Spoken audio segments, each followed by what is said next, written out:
masyadong na-highlight yung mga sponsor na tumulong sa kanya, no? So mabuti pa bro, pasalamatan yung mga tumulong kay Rina. So yan, maraming salamat po dun sa nag-sponsor. Hindi man nagpabanggit ng pangalan. Yung group na lang ay kay Ma'am. Basta ang namumuno dun si Ma'am Rowene. Yan, Rowan Name. Oo, yun ang YouTube channel. Yeah. Tapos Rina's best team ba yun? Oo. Basta halos lahat mo nang nag-sponsor kay Rina. Basta lahat yun. Shoutout na natin, ano Rina? Yan. Mega love shoutout sa ating lahat mga Karina, kumusta na? Isa na namang successful birthday party o third birthday party ni Rina ang kakatapos sa araw na ito na talaga namang inabangan ng napakaraming supporters ni Rina at iba pang mga manonood.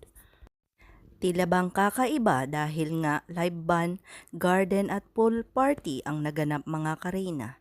Ganun pa man, nahaluan ito ng konting kalungkutan para sa akin at sa mga iba't ibang supporters dahil inaasahan natin na makakasama or nandun si Kalingap Edo, ngunit hindi po nga po natin nakita ito.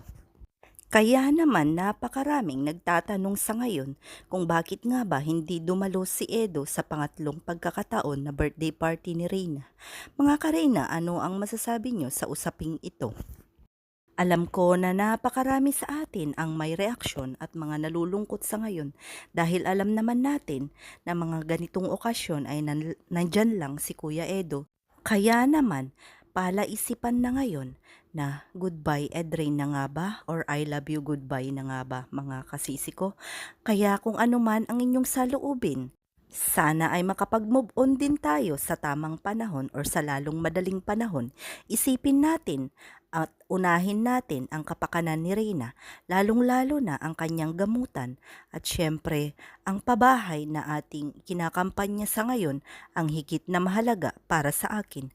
Mga Karina, sana sama-sama natin sundan ang kwento ng buhay ni Rina at sana wag nating kalimutan na kung meron po tayong gustong itulong or idagdag sa pabahay ni Rina, sana ay magawan ito natin ng paraan sa lalong madaling panahon dahil nakikita natin na kailangan ito ni Rina at kailangan nating ito matapos mga Karina upang sa ganon anumang mangyari ay meron na po tayong pabahay para kay Rina. Maraming salamat. Sana ay patuloy kayong nandyan anumang mangyari para kay Rina. Nandyan tayo palagi, sama-samang susundan ang kwento ng buhay ni Rina. At maging masaya tayo kung anuman ang mga tinatamasa ngayon sa buhay ni Rina, lalong-lalo na ang darating na gamutan. Sana ay suportahan natin ang sponsor na ito. Sana wag po tayong gumawa ng mga iba't ibang kwento na ikakasira ng plano para maipagamot si Rina sa St. Luke Medical Center. Maraming salamat.